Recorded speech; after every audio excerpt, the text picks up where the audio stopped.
60 years after the Nuremberg trials, a conference commemorating the living legacy of Robert H. Jackson has as one of its principal speakers Eric Posner.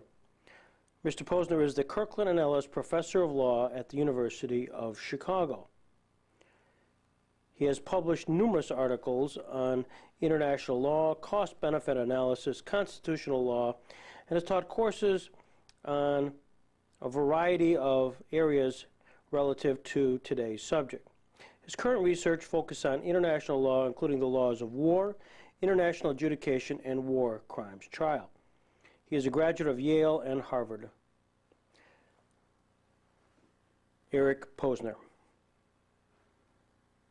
Point, which is that international criminal law in various forms goes back many hundreds of years. But prior to World War II, all of international criminal law, with possibly one exception, is symmetrical. This is the war crimes, of course, are the great example. We don't treat your soldiers inhumanely. You don't treat our soldiers inhumanely. We don't use poison gas. You don't use poison gas. Both states benefit by limiting war in this way. The law against piracy is very similar. We allow you to seize our citizens on the high seas if you think that they are pirates, and you allow us to do that to your citizens. We're all better off because piracy is a real problem. Asymmetric international criminal law is, for the most part, post-World War II. And this brings us to the legacy of Nuremberg. The ideals reflected in Nuremberg are mostly ideals of asymmetric international criminal law, though, of course, war crimes were an important part of the Nuremberg trial. But the standard package of human rights and international crimes that post-date Nuremberg, laws against torture, against mass killings, against genocide, these are all asymmetric criminal law. All right. So those are my conceptual preliminaries. Now here's my theory. My theory is really simple. It has a couple premises. The first premise is that states follow their interests. Now, again, I include third-party interests as well as first-party interests, so I'm not denying that states will occasionally act altruistically.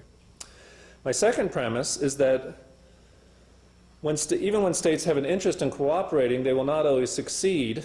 And here, for the game theorists among you, and I know there's at least one game theorist among you, I want to refer to this notion that collective action is easier when you only have two or a small number of players or parties involved. And collective action at some point becomes difficult or impossible when a large number of parties are involved. So this is known in economics as the collective action problem. And my basic idea is that when two states want to cooperate, like in my Germany-America example, it's relatively easy when they're just cooperating bilaterally. But it's very difficult if the cooperation requires 5 or 10 or 100 or 192 states. So those are two analytic premises. Now an empirical premise. My empirical premise is that first-party interests are stronger than third-party interests. And I want to go beyond that ordinal point, that just as a cardinal matter, first-party interests are strong, third-party interests are weak. Now what is the evidence for this premise? Well, with respect to first-party interests, I doubt I need to convince you of that, but we do observe states engaging in quite expensive and often dangerous efforts to protect their own citizens who are abroad. So just a recent example is that when British police killed a Brazilian national thinking that he was a suicide bomber, thinking wrongly that he was a suicide bomber, the Brazilians protested, and they put diplomatic pressure on Britain to punish the responsible police officers. This is extremely common, and these sorts of disputes go on all the time. America is involved in many of these disputes, both as the state that's in the wrong and as a state that's seeking to protect its own citizens. And then the whole consular system reflects this idea. States invest a huge amount of money in consular offices abroad to help and protect their citizens. And we can even go farther and talk about military actions, including raids, Israelis' raid on Entebbe, the failed American raid in Iran to rescue hostages. States expend even military resources, take risks to protect their citizens. Now, what about the third-party interest? Why do I say that that's weak? Well, there's ample evidence that states care a little bit, but not very much, about the well-being of foreigners in other states. Now, this is an ugly subject, but it has to be confronted. The fact is that the wealthy nations, and this has been in the news a great deal, do not provide much aid to poor nations. They do not, a recent study suggested that the amount of American aid that's given to poor nations implicitly values the life of foreigners at 1/2000th of an American life. In other words, for every $2,000 that the American government puts into protecting an American life, it provides $1 for a foreign life. Now, all states do this. This isn't America being unilateralist or particularly bad. All states provide very little aid relative to what they do for their own citizens. There have also been extremely few humanitarian military interventions, perhaps zero pure examples. Perhaps one could classify the Somalian intervention as a humanitarian intervention, but that ended quickly as soon as there were some casualties. The Kosovo intervention itself was premised on complete intolerance for American casualties. Okay, so one last point, which is that asymmetric international criminal law depends on collective action, whereas symmetric international criminal law does not. In other words, we will observe symmetric international criminal law existing, being respected, as long as two states can cooperate with each other. Germany and America during World War II treat each other's POWs humanely. There we see international criminal law in action, or symmetric international criminal law. Asymmetric international criminal law is different because when Sudanese are abused in Sudan, the third-party interests of all the other states in the world are harmed. And so all of these states have an incentive to free ride rather than to provide aid or to militarily intervene in Sudan. So from all this, it follows that symmetric international criminal law will be stronger than asymmetric international criminal law. And again, there are two rationales. First, symmetric international criminal law serves stronger interests than asymmetric international criminal law. And second, symmetric international criminal law is not as vulnerable to collective action problems as asymmetric international criminal law is. So that's the theory. As for the evidence is interesting. So let's start with World War II. This was before the era of asymmetric international criminal law. Now, World War II as well is remembered as a particularly lawless war. But in fact, the states did comply with international criminal law in some instances. And these are interesting instances. So let's take POW protection. States had an obligation under international criminal law to treat captured soldiers in a humane way. Now, this actually occurred in pairs, and some political scientists have studied this. Take Germany and the United States. The Germans treated American POWs reasonably well, and the Americans treated German POWs reasonably well, or even very well. Many of them got furloughs, and they went and they would marry Americans because they'd be stationed in the United States. So there was a nice, the law worked as intended. And the reason it worked as intended was that if it got back to Germany, for example, that Americans were mistreating German soldiers who were in American camps, the Germans would retaliate against American soldiers. So there is this sort of tit-for-tat bilateral or reciprocal relationship that one would expect under the theory of symmetric international criminal law. Contrast the Japanese and the US. Now, the Japanese did not have a first-party interest in the protection of their soldiers after they were captured because the Japanese, for various reasons, decided that the best way to motivate their soldiers was to persuade them that that death was better than capture. And so most Japanese soldiers weren't captured. They either killed themselves or died in the fighting. And those who were captured were considered to be bad people, bad examples. So the Japanese didn't care how they were treated by the Americans. As for American POWs, the Japanese had no incentive to treat them well because they didn't care how America treated the Japanese soldiers they had captured, and indeed the Japanese treated American POWs extremely poorly. There's similar sorts of examples. Russia and Germany treated each other's POWs extremely badly, massacring them in huge numbers. And there are various reasons that one can use to explain that as well. So what this evidence suggests is the importance of bilateralism, the importance of reciprocation. And of course, since asymmetric international criminal law didn't really exist at this point, the evidence, it's just not relevant for evaluating that. But after World War II, we do have asymmetric international criminal law. We have its emergence through the Nuremberg process and then the treaties that were created afterwards. Well, post-World War II through 1989 does not provide much evidence that asymmetric international criminal law is a viable system. The fact is that there was basically nothing that happened. So if this conference was in 1989 about the legacy of Nuremberg, it would be a sad conference because there would have been no legacy, we would have said, in 1989. What happened? Well, for one thing, there was the Cold War. Now, the Cold War was in some ways a war, and in some ways not a war, and it did freeze international relations. Whether it mattered for the purpose of asymmetric international criminal law or not is something that I'll get to in a moment.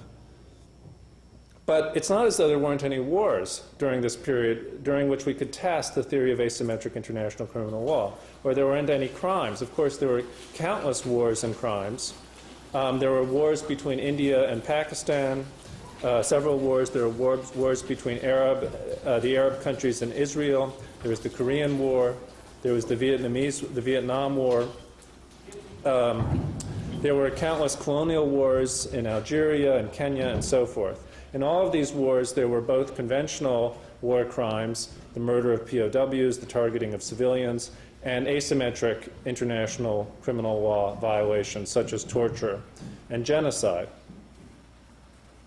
Okay, so now, does that mean that there's no evidence that symmetric international criminal law existed or was effective during this period? Well, there's some evidence. There wasn't much in the way of trials, but there was, for example, relatively little use of poison gas. The only examples I know of was its use by Egypt and Yemen and during the Iran-Iraq war. So it is possible that these states refrained from using poison gas because it was outlawed under international criminal law. But it's the same reciprocity argument. We don't use poison gas because we're afraid that if we do, you'll retaliate with it. Okay, now after 1989, we have the Yugoslavia and Rwanda tribunals and a few other less important examples. So why did these tribunals come about? And these tribunals were charged with interpreting and enforcing asymmetric as well as symmetric international criminal law. Well, I think that it's not a coincidence that these tribunals were created shortly after the end of the Cold War, just as the Nuremberg Tribunal and the Tokyo Tribunal were created right at the end of World War II. At the end of these major wars, there's a large shift in the balance of power and international relations, and it's not surprising that the victors will try to use this opportunity to institutionalize their system. So it's not surprising that it was tried, but what about the results? And I think the conventional wisdom about the Yugoslavia and Rwanda tribunals is that they were disappointments. They were too slow, too expensive. They didn't convict very many people. Therefore, if you thought of this ad hoc system as the future system, there's little reason to think that they would provide much of a deterrence. If you're thinking about starting a war right now, the chance that you'll end up in front of a tribunal using these two examples as the basis for your prediction is extremely small. Now, why were they so slow and expensive? There are two theories here. The theory of the sort that Jeffrey Robertson proposed yesterday was, oh, it's just logistics. It's hard to start up a new tribunal. And we can solve this just by creating a permanent court, the International Criminal Court. But there's another theory, which is that which has to do with the nature of international criminal law and international relations, the degree of conflict between the states. And I will talk about this, what this problem could be momentarily. But quickly, what about the International Criminal Court? Well, isn't that a vindication of the Rwanda and the Yugoslavia systems? Well, I think it's unlikely. I think increasingly people are coming to the view that the International Criminal Court will be able to conduct occasional symbolic trials, but not enough to deter international crimes. Why not? It's just not worth it for states to spend the amount of money and invest the resources that would be necessary to create the kind of continuing criminal process that would cause the leaders of places like Sudan, Uganda, Congo, and so forth to refrain from engaging in atrocities. Okay, so let me summarize some of these points, and then I'm going to go back to the issue of trials. The experiment with asymmetric international criminal law would have been considered a failure in 1989. Thanks to the Yugoslavia, Rwanda tribunals and the new ICC, some people think that it's had a new lease on life and may very well be successful. I'm skeptical for the following reasons. First of all, third-party interests of states are too weak. States are simply not willing to invest the amount of resources that would be necessary. As we've seen in Iraq, it's not just a matter of money and time, it's the matter of following through with the threat to punish perpetrators, and that will often require military intervention, which can cause more harm than good. Second of all, states often need the help of abusive states. States like to trade with them. They want to be able to they want to be able to have permission to catch terrorists who are hiding in these states. Sometimes they need these states for humanitarian reasons. We need to put a base in Kenya so that we can help people in Somalia. These states have resources that other states want. So China can't say to Sudan, we would like some oil concessions, please, and by the way, we're going to support your indictment. And America can't say to Saudi Arabia or Gaddafi, let's say to Libya, to Gaddafi in Libya, well, we're happy that you're going to come back into the international fold and that you're going to stop your nuclear weapons program. And by the way, we're going to indict you for supporting terrorism. So there are these constraints that are quite serious. And if China and America's rivalry heats up the way it did between the US and the Soviet Union, then it'll be very difficult to enforce international criminal law. Whenever the US goes after a country, it can go to China for protection. This is, of course, what happened during the Cold War when the US tried to put pressure on some countries to improve their human rights practices. And then a final problem is that states don't agree about what conduct is really bad. Well, they agree about some conduct, like genocide, but below that there are all kinds of disagreements. And this has come up with the controversy over terrorism. So the UN, this recent UN summit was supposed to come up with a definition of terrorism, something you think wouldn't be that hard. And yet they failed. They've been trying for, well, on and off for 20 years, and they've been failing, even after September 11th, to come up with a definition of terrorism so that it could be classified as an international crime. Why is that? Well, basically the reason is some people think that what we call terrorism is justified in some circumstances. The African National Congress, for example, used terrorist activities against the South African government. Was that wrong? Well, it's hard to say. Certainly, it seems unlikely that that anytime soon leaders of the African National Congress are going to appear before an international tribunal. What about the terrorist activities of the Palestinians? What about the state terrorism of China and Russia and other countries, arguably?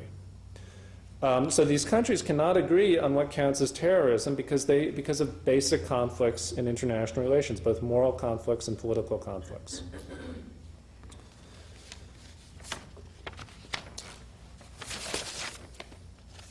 All right, I said that was the last point, but actually it was the second to last point. The last point is the collective action problem. As I said before, symmetric international criminal law doesn't depend on states overcoming the problem of collective action. It can exist even with purely bilateral cooperation.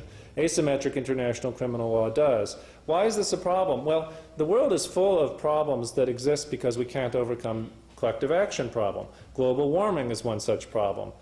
The lack of peace is another such problem. The overexploitation of fisheries and whaleries is such a problem. If nations could cooperate with each other relatively easily, relatively consistently, relatively systematically, all of these problems would be solved. Nobody really disagrees that much about whether there are problems or not. The real problem is getting everybody to cooperate. If it can't happen there, it seems even less likely that it can happen for international justice because states don't have as strong an interest in international justice and the asymmetric form of international criminal law as they do in solving environmental problems or the general problem of peace. Okay, I've got 2 more minutes, so let me conclude. So 3 points, 3 quick points. The first is, I think we shouldn't be surprised that efforts to create asymmetric international criminal law haven't been very successful. Now, I could be wrong, but I think we should not be terribly optimistic about the future. We should expect the future to be roughly the way the past was. Now, the second point is, well, what about trials? And here I want to make a quick argument. Trials have occurred for quite a long time, trials for violation of international law. Now, traditionally, they were just war crimes trials. And the things you have to understand about war crimes trials is that they are a political instrument. Okay? I mean, they might help achieve justice, but they're fundamentally a political instrument. So America during World War II captures some Germans. And those Germans may or may not have engaged in a war crime. And the Americans want to find out, because if the Germans have, we want to punish them. If they haven't, we don't. After all, if they haven't, and the Germans find out that we've punished them even though they haven't committed a war crime, the Germans might retaliate against American POWs. Now, the trial would be conducted by the military, and it would be controlled by the military. So if it was decided for whatever reason that it was unwise to try this person, perhaps he's really guilty, but the Germans think he's really innocent, and so they're going to retaliate, so it's not worth it. Perhaps this guy has information we need. Whatever. They can just cut off the trial. And so the fact-finding function of the trial was subordinate to political considerations. Tribunals designed to enforce asymmetric international criminal law are not like that because of this third-party effect.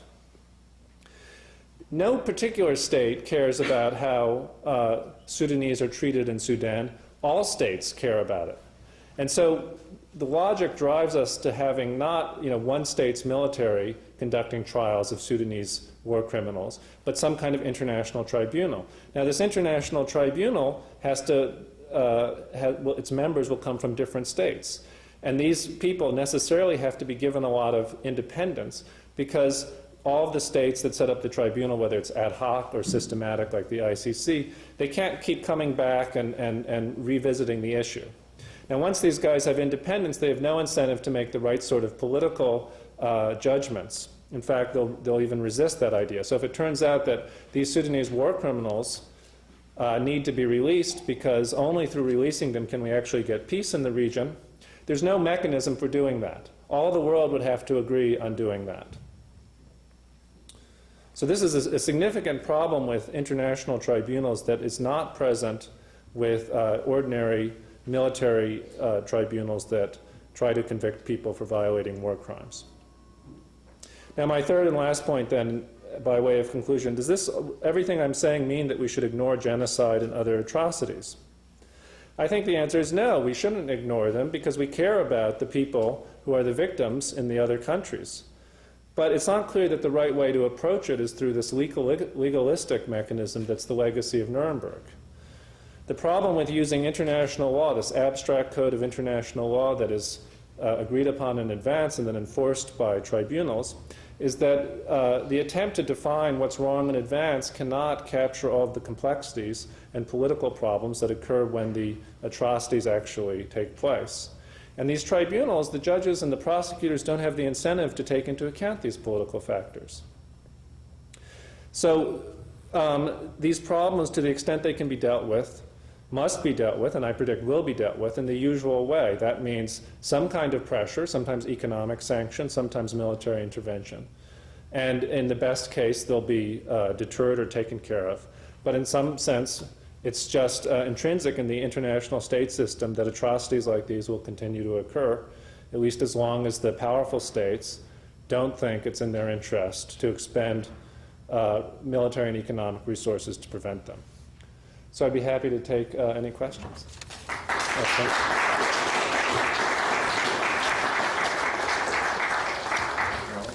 Mr. Posner, your lecture is based on the nation-state concept, continuing, I guess, the way we've always known it. Is this a static concept? I'm learning a little bit about the EU, for example. There seems to have been some movement towards more common thinking. One called Europe. But the trend, in fact, is toward greater fragmentation. So the number of states in the world has actually tripled or quadrupled since World War II. There are more states than ever. There are almost 200 states. At the end of World War II, I think there are 50 or 60 or something like that. And this was quite clear at the end of the Cold War as Soviet power receded, all of these local groups reasserted their national identity, which led to various forms of chaos. So I don't think the EU provides much grounds for optimism. It's just another example of how states merge and fall apart as historical forces change. What about the idea, though, that another way of interpreting your question is that people are just shifting their loyalties from whatever state they have to some kind of world system? That's what would be necessary. So, for example, if people began to think less of themselves as Americans and more as global citizens, and there are certain global norms that everybody has to comply with, even if their own national government disagrees with them or violates them, then yes, then we could move towards something like asymmetric international criminal law. But I don't think there's really any evidence of that happening. So while in Europe we see this unification, which is of course a tremendously significant event in light of the Holocaust and World War II, elsewhere in the world we see divisions that are just as strong today as they've ever been. Say, take East Asia, for example, China and Japan. So until people's attitudes change, I think we're stuck with the state system. You cast your discussion mostly in terms of states' interests at the beginning of your discussion of the mechanisms and axioms.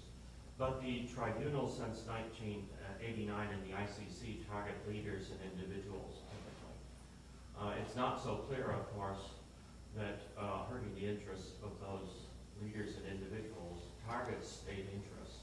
Milosevic, of course, was surrendered only once he was no longer a state interest. So might we consider a return to something like the system in Hague 4, where you demand compensation and reparations from the states, such that their interest itself is damaged? The compensation from Serbia? Do you mean, or just a general mechanism for punishing states by hurting state interests? Oh, I see. As opposed to punishing leaders. Yeah. I see. Well, so the idea of, well, this of course but this is the very old notion of international law that individuals don't really do anything, and the only violations that can occur are violations by states. This was the 19th century system, and of course after World War I, Germany was required to pay reparations. The shift to the modern system was influenced by the view that this just didn't work. That was the problem, that you couldn't just go after the state, and because states were just not responsive, or it wasn't effective, or it's too difficult to force states to pay reparations, and it's much better to go after individuals. So I don't, would it solve the problem? It would eliminate the problem if we went back to the state system, in the sense that we would just not try anymore to advance asymmetric international criminal law. But it wouldn't address the problem that asymmetric international criminal law was designed to address, namely that atrocities occur within the states. So the same sorts of problems would occur. So if we said, for example, if a genocide occurs in Sudan, then Sudan has to pay reparations. To whom? To the rest of the world, I suppose. We still have the same problem that some states are going to support Sudan because of their oil concessions, and some states won't, and we'll be back to the 19th century. I think I have three criticisms of your view, and I think one of them was already hinted on in the discussion of Europe, and you portrayed, you take a political science view of international relations that's very old, and I don't think a lot of political scientists actually buy it anymore, of independent sovereign states. What the EU example really talks about is not the creation of new states, but the transformation of a state, the concept of a state itself. What we have is something close to federalism, where something like America has developed over the last 200 years. So the first problem I have is with the political institutions that you're discussing. The second problem I have is with the concept of state interest that you discussed. I mean, you know, I've been spending years trying to beat up political scientists on this question of defining ahead of time in a fallibilistic way what a state interest is. And usually all you get are retrospective explanations saying, well, state X did act Y. Well, then then you find an interest for Y, and then you go back and that explains the action. And that's not a compelling scientific explanation for that. The third problem I have with your presentation is that you mischaracterize the ICC. The prosecutor for the ICC is independent. He's not beholden to the state powers, and he can prosecute anybody he wants. And the states can't stop him, and the Security Council can't stop him. So there doesn't, the state interest model doesn't seem to work there. Now the prosecutor has a fair amount of discretion in who he chooses to prosecute. He cannot choose to prosecute for a whole lot of reasons, one of which is that it's not in the interests of justice. So he is, the prosecutor... Not in the interest of what? I'm sorry. Not in the interests of justice. Of justice, okay. That's in the ICC, in the Roman statute. So if he doesn't, to portray the ICC as an agent of state interests or state politics, I think fundamentally mischaracterizes it. So I mean, I'm sorry, I don't need to go on a rant here. No, that's good. good. There are three basic problems I see with your approach, and I don't know if you have any thoughts on it. Sure. Okay, so the first point. I completely disagree with you about the EU. The EU is just like America or Germany or Italy. Now it's true that you know, there are new wrinkles going on, but it's basically somewhere between a series of states that have entered into very thick treaties and a confederation. And maybe in the future it'll be more like a federation or even a state, or maybe in the future it'll break into pieces. So we don't know. But it's perfectly plausible to me to think that in the future it'll be like the United States. That's fine. I mean, it's very hard to predict what will happen. That doesn't change my argument at all, because my argument doesn't take a position on what states exist. It does question the idea of statehood, because you have the same thing with the WTO, right? Dictating economic policy to the United States in terms of our own trade policies. The problem isn't that a new state is developing, the problem is that a different concept of the state is developing. Yeah, I don't know what that means. I don't see why you say the EU is a different concept of the state. Now, you might be saying that states yield more of their sovereignty to international institutions than they used to. Again, I'm not sure what that means. Under the Articles of Confederation, the states at the time yielded a great deal of sovereignty to the national government, the quote, national government. And when the states merged, they yielded sovereignty to the new entity. When the United Kingdom was created, the existing states at the same time yielded sovereignty, creating a new state. Sometimes these are new states in a conventional sense, sometimes they're quasi-states. I have no problem either with the notion that states yield their sovereignty or come to agreements, enter into treaties, commit themselves to do this and that. That's all fine. The most important datum at an individualistic level are the loyalties of people. Where are their loyalties? So if there's a conflict between what the WTO says and what the American government says, are the people of America going to support America or the WTO? Well, they're going to support America, at least for the time being. That's pretty clear. America does violate WTO rulings. And there's no objection among Americans. If anything, the more vocal people like it when that happens. Your point about state interest is extremely important, and I realize, you know, for the purpose of this paper, I took a very crude conception of state interest. But one wants to derive it from individualistic premises, as I hinted at before.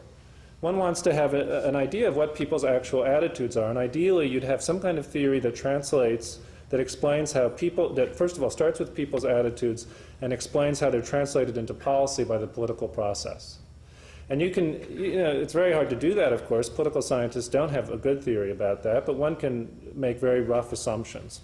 I think the notion that people have a weak but a real interest in what goes on in other states and a strong interest in the well-being of their fellow citizens is relatively uncontroversial. But what one could say is, well, maybe it's really not that much of a difference. And if it's not that much of a difference, then, of course, asymmetric international criminal law is more likely, although we still have the collective action problem. This is a real problem, but I don't think it's as a serious problem as you do. Everything determines on what the alternative theoretical approach is. And although this is a very old approach, I'm not sure there are better, more recent approaches, although I'm sure you disagree with me about that. Finally, mischaracterizing the International Criminal Court. I didn't mischaracterize the International Criminal Court. I didn't say enough about it. The problem with the International Criminal Court is that the prosecutor has this independence. That's the problem. Contrast that with a national court, where prosecutors are not independent. Prosecutors in the United States and in other countries are beholden to elected officials who are themselves beholden to the people. And so when prosecutors are overzealous or misspend resources or go after the wrong people or go after people who are politically important or politically sensitive, the political officials will put pressure on them. This is how domestic justice works. This is how military tribunals work. And this is the problem with the International Criminal Court, that the prosecutor and the judges simply have no incentive to take into account political realities, the political problem that it may be best to forgo justice in this particular case in order to end the genocide. Right? Which is the usual pattern. That is, the usual pattern is that there's some kind of civil war. What we really need is to settle it so that there will be peace, and rigorous enforcement of international criminal law against the two sides are going to prevent peace, not advance it. So amnesties have to be issued. So this is the pattern both internationally and domestically, time after time after time. Even in Nuremberg, in Germany, this was the pattern. Ultimately, amnesties were issued because it was believed that if we really enforced the Nuremberg ideal against all the people who were complicit in the Nazi regime, Germany would never be a viable state. So everybody had to be amnesty, or most of, except for the worst people, had to be amnesty. So those sorts of decisions can be made by political leaders who have an interest in peace as well as justice. There's no particular reason to think this prosecutor who's told not to pursue a case if it's not in the interests of justice is going to have the right incentives to do that he's going to be sensitive to the interests of states. These are just independent people maximizing God knows what. So I think that's a serious problem. Now somebody has to come up with a theory, an alternative theory, that would explain how having independent officials like this, who are not beholden to the states, is consistent with whatever it is that we want to accomplish, right? Just the fact that it's can be inconsistent with state interest doesn't mean it's good. We have to explain how it's going to advance something. So, for example, if these people were elected by a global electorate, then yes, then I would have more confidence in them. But that's not the system that we have. We have time for one more question. Yes, on that point about the independence of the prosecutor, what you do fail to mention is that under Article 16 of the Rome Statute, the Security Council can intervene in the prosecution, in the investigation, and postpone it for a year, right? So there is a political check on the independence of the prosecutor that is designed for the very kind of circumstances that you mentioned, where peace is in tension with justice. The second point is, speaking as a European citizen that does have rights under the European Union, I'm horrified at the thought that the European Union will develop into a Westphalian nation state. And I think the ICC and the European Union's attitude towards the ICC, which is very supportive, and all the member states of the European Union are very supportive of the ICC, shows that the European Union and those member states are no longer Westphalian states and have dumped the idea of the Westphalian nation state, and are pooling their sovereignty not only for European interests, but they're pooling their sovereignty by supporting the ICC for global interests. And what I'm interested in asking is why you think this kind of shift in identity that Europeans have gone through is not happening in the United States. Okay, yeah, thank you for the first point. Yes, there's an escape valve requiring a UN Security Council a decision, but of course there's the problem of vetoes and so forth. So it's extremely cumbersome. But you're right to point that out. European Union. What is the European Union becoming if not a conventional Westphalian state? I don't know. I think too much emphasis is put on this idea of a Westphalian state. States have, for hundreds of years, entered into treaties, including treaties that are quite inconsistent, I suppose, with traditional Westphalian notions. The UN Charter is one such example. Right? With the exception of the permanent members, all other states gave up an essential element of their sovereignty. They, and in fact, are consenting to being invaded at some point if the Security Council believes that that's necessary for collective security. The Kellogg-Briand Pact is another example of a treaty that outlawed war. That seems to be inconsistent with Westphalianism, I guess, although I don't see why there's a tension between the Westphalian state and the notion that states enter into treaties, make commitments to each other. I think the reason why the United States is not like the EU, the United States was like the EU in the 18th century when the pieces were coming together. My prediction is that the EU, in 100 years, if it continues to unify, although it's less clear today than it was a few years ago, will become like the United States. It will be a big state. And once it's unified, it will realize that it's in the interests of all of the states to advance European interests vigorously. And the Europeans do this, of course, all the time in, say, the trade sector, for example. So I don't see why, if the Europeans are taking a Westphalian approach to trade, why they're not going to take a Westphalian approach to international security. They've agreed to the ICC, it's true, but states have agreed to lots of institutions that have failed over the years. I think the ICC is an ambitious, it's an ambitious attempt. I can understand why diplomats would try these experiments from time to time, because there's really not much of a downside. Not for the European states, certainly, because there's no chance, virtually, that their own citizens would appear before the ICC. So it's understandable that they'll try this, but I'm willing to predict now, it's on camera, 5 to 10 years from now, what is the ICC going to be doing? It'll be doing occasional symbolic trials. The world is not going to provide, including Europe, is not going to provide enough support for it that it will be able to conduct enough trials of enough people that will actually have anything like real deterrence of international crimes. All right. Well, thanks.